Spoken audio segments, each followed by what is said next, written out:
السلام عليكم ورحمة الله وبركاته. حبايبي واخواتي، يا رب دايما تكونوا بخير.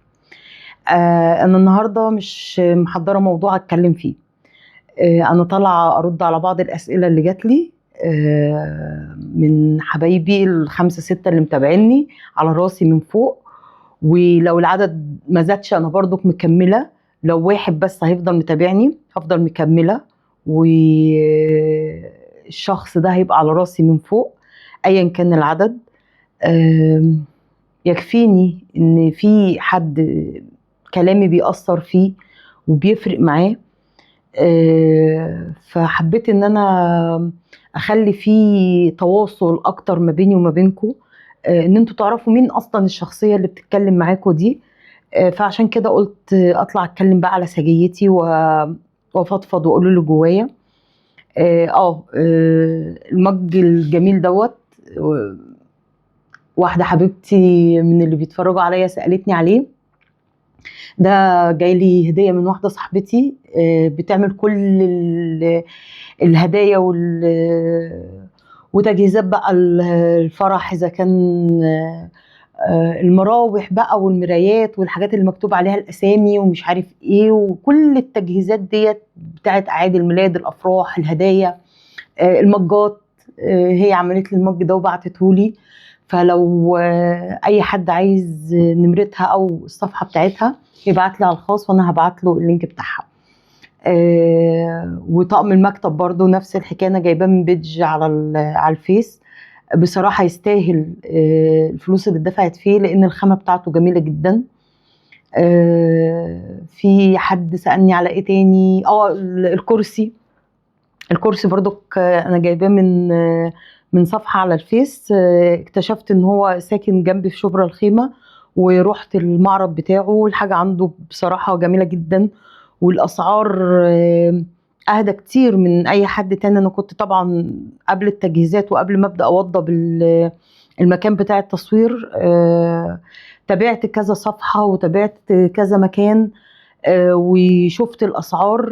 طبعا اسعار متفاوته، كل واحد بسعر وكل مكان بسعر. بس لما روحت بقى المكان ذات نفسه وشفت الحاجه على الطبيعه، لا الكرسي بصراحه مريح جدا في القعده بتاعته، وسعره اهدى كتير من الصفحات التانية. فلو حد عايز برضو يعرف الصفحة بتاعته او رقم تليفونه يبعت لي على الخاص وانا هديله الصفحة والرقم التليفون. بس دي التعليقات اللي جات لي على اللوك الجديد. مين هي سماح الطيب؟ بني ادم عاديه جدا جدا، اقل من العاديه كمان، وده مش تواضع، دي حقيقه. مؤهلي لصنص حقوق، ام الولد وبنت هم حياتي كلها. الحمد لله تعبت عليهم، ويعني استطيع ان انا ادعي ان هم الحمد لله نوعا ما مقارنه باللي في جيلهم، فهم الحمد لله اتربوا كويس. بيحاولوا يبقوا حاجه، بيحاولوا يعملوا اللي عليهم. ربنا يوفقهم هم وكل الشباب. لصنص حقوق دي ما كانش يعني طموحي. انا كان نفسي قوي قوي قوي اخش علم نفس، وابقى بقى اخصائيه نفسيه قد الدنيا، وافتح عياده واعالج المرضى واقعد اتكلم مع الناس. بس الحاج الله يرحمه بقى، الله يرحمك يا والدي، ما وافقش. يعني قال لي مش معقوله يكون جاي لك حقوق عين شمس وتروحي بنها ولا الزقازيق عشان تخشي اداب قسم فلسفه. يا عمي يهديك يرضيك، ده اللي انا نفسي فيه، ده اللي انا حاسه ان انا هعمل فيه مستقبل. قال لي لا. فللأسف الشديد اضطريت ان انا اخلص كلية حقوق. ولغاية دلوقتي نفسي ان انا ادرس المجال دوت ويبقى ده مجال تخصصي ان شاء الله باذن الله، باذنك يا رب. افرح بس ببنوتي وتقوم بالسلامة، وهبتدي اسعى للطريق اللي انا كان المفروض ان انا امشي فيه من زمان قوي. ومن هنا بوجه رسالة لكل اب وام: ما تفرضوش على عيالكم طريقهم يبقى عامل ازاي. ما تخلوش عيالكم يكملوا في طريق بس عشان يكبروا بخاطركم وما يزعلكمش. لما هيكبروا ويوصلوا لسن متقدم ويلاقوا نفسهم محققوش حلمهم وحققوا حلمكم انتوا، صدقوني نفسيا هيبقوا شايلين منكم قوي.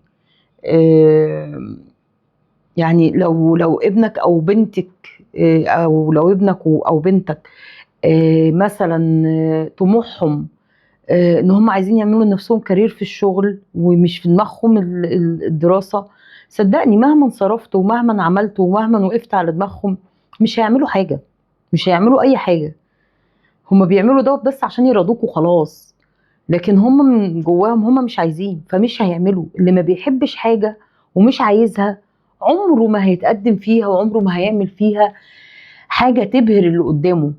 لكن لو بحب الحاجة وبعملها وانا بحبها هيبدعوا فيها. يعني مثلا انا خلصت خدت ليسانس الحقوق وما اشتغلتش بيها ساعة واحدة. يعني انا ما اشتغلتش بيها ساعة واحدة، انا مجرد ان انا خدت الشهادة وخلاص، حتى ما علقتهاش على الحيطة، مش لازماني، مش فارقة معايا. انا خدت شهادة عشان بس اراضي ابويا ان انا خدت شهادة، مش اكتر ولا اقل. لكن كطموح او كحاجة انا كان نفسي فيها، لا، انا كان دماغي وتفكيري في حتة تانية خالص، فخلاص. بعد ما اتخرجت اشتغلت في حاجات كتير جدا، وكل شغلانة دخلت فيها او كل مشروع عملته انا بعمله وانا حابة المشروع، فبالتالي بأبدع فيه. انا ما كسبتش ماديات، مش هضحك عليكم، يعني انا ما جمعتش فلوس من ورا المشاريع بتاعتي، بل بالعكس انا كنت بصرف بس. لكن كنت بعمل حاجة بحب، فبالتالي كنت بعمل فيها ابداعات لاني حباها. وده اللي انا بتكلم فيه، سيبوا عيالكم يعملوا اللي هم بيحبوه عشان يقدروا يبدعوا. يعني مثلا اول مشروع عملته فتحت محل هدايا صغير كده. كانت والدتي الحاجة أنهار كانت فاتحة محل ملابس صغير، وربنا فتح عليها بعد كام سنة وخدت محل جنبه كبير فقفلت المحل الصغير. فأنا في أولى جامعة دخلت جمعية وقلت لها أنا هاخد المحل هفتحه. طب هتفتحي إيه؟ قلت لها هفتحها هدايا. المنطقة بتاعتنا ما كانش فيها الموضوع ده، الهدايا والاكسسوارات والحاجات دي كانت حاجة في ساعتها مستحدثة، حاجة جديدة، وكانت تبقى موجودة على الشوارع الرئيسية، لكن في الشوارع الداخلية في المنطقة عندنا ومنطقة شعبية فما كانش فيه الموضوع ده. فأنا فتحت، صممت وفتحت المحل. عايزة أقول لكم من كتر ما أنا كنت حابة المجال، كان مثلا يجي لي حد، يمكن الناس تفتكر الهدايا القطيفة الحمراء، العلب القطيفة الحمراء اللي كانت تبقى مفتوحة، تلاقي مصحف، تلاقي لعبة، تلاقي مش عارف ايه. كانت مشهورة قوي ساعتها وكانت حاجة لسه برضو جديدة في السوق، يمكن انقرضت دلوقتي ما بقتش اشوفها يعني. فكان يجي حد مندوب، انا معايا اللعب دي والهدايا ديت، الحاجة دي ب3 جنيه والحاجة دي ب2 جنيه والحاجة دي بجنيه. اقول له طب ماشي، تعالى لي بعد اسبوع. حرفيا ده اللي كان بيحصل، تعالى لي بعد اسبوع. فعقبال ما الاسبوع يلف ويرجع كنت انا انزل والف وادور وانزل تحت بير سلم واطلع فوق مش عارف ايه واروح فين واجي منين واروح حاره اليهود واروح هنا واروح هنا، وكنت بلف الدنيا لغايه ما اجيب اصل الحاجه دي. فالحاجه اللي كان المندوب عارضها عليا ب3 جنيه او ب4 جنيه او ب2 جنيه حرفيا كنت بجمعها انا واجيب الشمع والزق واعمل وهيئ انا الحاجه لغايه ما تبقى واقفه عليا انا. الحاجه ام 4 جنيه دي كانت تبقى واقفه عليا انا تكلفتها جنيه. فكان يجي المندوب اللي عرض عليا الحاجه دي ب4 جنيه، بعدها باسبوع يلاقيني بعرضها عليه ان هو يشتري مني ويوزع ب2 جنيه، وكنت ببقى كسبانه الضعف. يعني لو شاريه حبه حاجات ب20 جنيه مثلا، كنت بلمهم 40. ده لو بعت للمندوب مباشرة. لكن انا كنت باخد الحاجه دي والف بقى على المحلات اللي عند جامعتي في عين شمس. كنت الف على المحلات بتاعه الهدايا والحاجات ديت هناك، وكنت اعرض عليهم، فكانوا بينبهروا بالسعر. اللي هو ازاي ده، انا الحاجه دي بتجيلي ب5 جنيه، ازاي انت هتدهني ب2 جنيه؟ يعني كانوا بيبقوا مستغربين. ومش بس في الهدايا، قيسوا على ده في حاجات كتير جدا. البرفانات التركيب، قعدت ادعبس وادور لغايه ما عرفت انها بتتجاب من الازهر ورحت واتكلمت مع محلات كتير واصحاب محلات كتير، واقعد مع ده واقعد مع ده واستفيد من ده واستفيد من ده، واخد معلومه من ده واخد معلومه من ده، واسال الازايز الفاضيه بتتجاب منين؟ لا دي بتتجاب من الازهر غاليه، انت ممكن تروحي المسجد الاحمر تقريبا، كلود بيه، انا مش متذكره، بس هو كان في المربع اللي انا بتكلم فيه ده.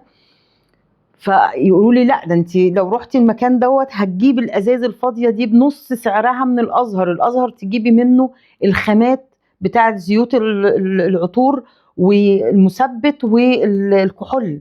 فعشان كنت بحب الحاجه اللي انا شغاله فيها، فكنت بشغل دماغي وبشوف بجيب الحاجه من منبعها، فبالتالي كنت بجيبها ارخص من اي حد حواليا. ابدعت.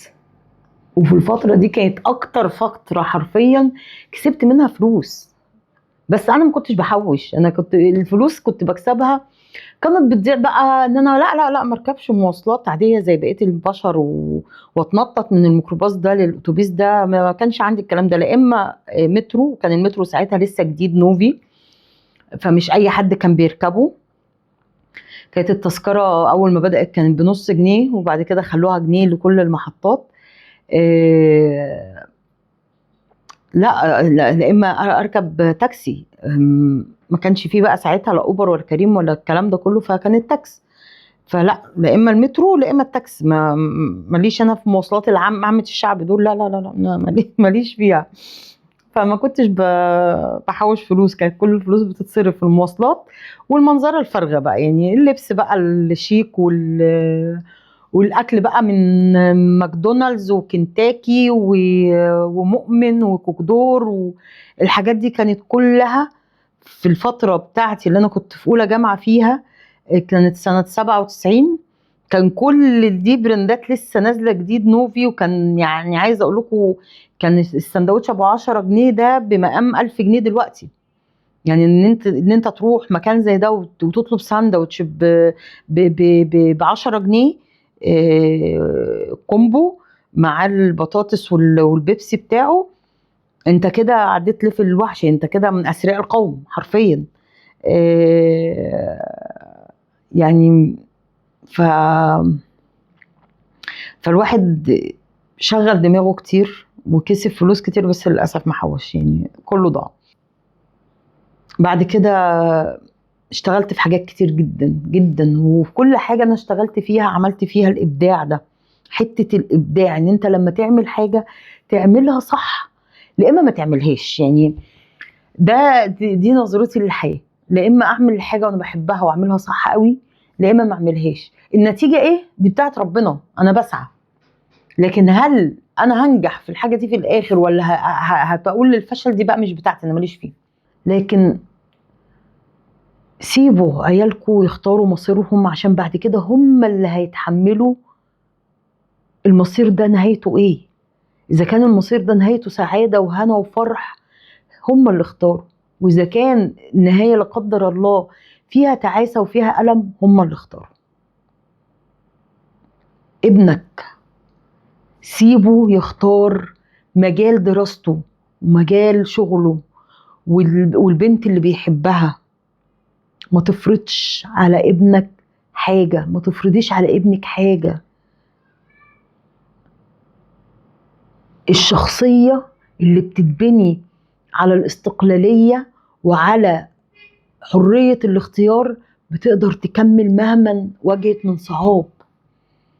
أنا لو قعدت أحكي لكم عن حياتي والتجارب اللي أنا مريت بيها والمشاكل اللي أنا مريت بيها، أنا محتاجة مش فيديو، انا محتاجه فيديوهات كتيره قوي قوي قوي عشان احكي لكم بس انا مريت بايه وشفت ايه والتجارب اللي انا خضتها ايه ولو قعدت حكيت لكم مش هتصدقوا ان الشخصيه اللي مرت بكل ده هي اللي قاعده قدامكم دلوقتي، هي اللي بتضحك وبتهزر وبتتكلم بعقلانيه وبتتكلم بجنان واللي بتبقى يعني منتهى العقل والنضوج وفي نفس الوقت منتهى التفاهه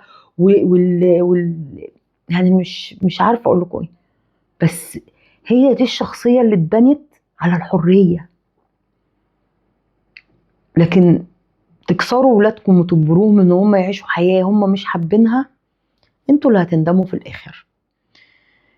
انا رغيت كتير، رغيت كتير قوي، بس انا ما اعرفش يعني انا حابه ان انا ارغي معاكم بالشكل دوت وان انا اتكلم كده بطبيعتي. لو عايزين حلقه تاني بعتولي الاسئله اللي انتوا عايزينها ايا كانت، مهما كانت شخصيه ابعتوا وانا هطلع الحلقه اللي بعديها اجاوب على الاسئله دي واحكي لكم عن اي حاجه انتوا عايزين تعرفوها عن حياتي. يلا اديكم من خبراتي شويه زي بعض يعني خليها عليا. في الاخر اللي ما عملش بقى الاشتراك يعمل الاشتراك واللايك، تمام، والتعليقات الحلوه بتاعتكم اللي بجد بجد بتفرق معايا قوي قوي قوي. حتى لما بيبقاش في تعليقات على الفيديو ذات نفسه في اليوتيوب، رسايلكم اللي بتبعتوها لي على الماسنجر انتوا ما تعرفوش بتفرحني قد ايه، وببقى حاسه ان انا سعيده ومبسوطه قوي قوي قوي بيها. ولما برد بقى عليكم ويتفتح كده لينك حوار ما بيني وما بين حبايبي، دي اسعد لحظات حياتي. اتمنى ان اكون كنت خفيفه عليكم، في انتظار رسائلكم. سلام عليكم.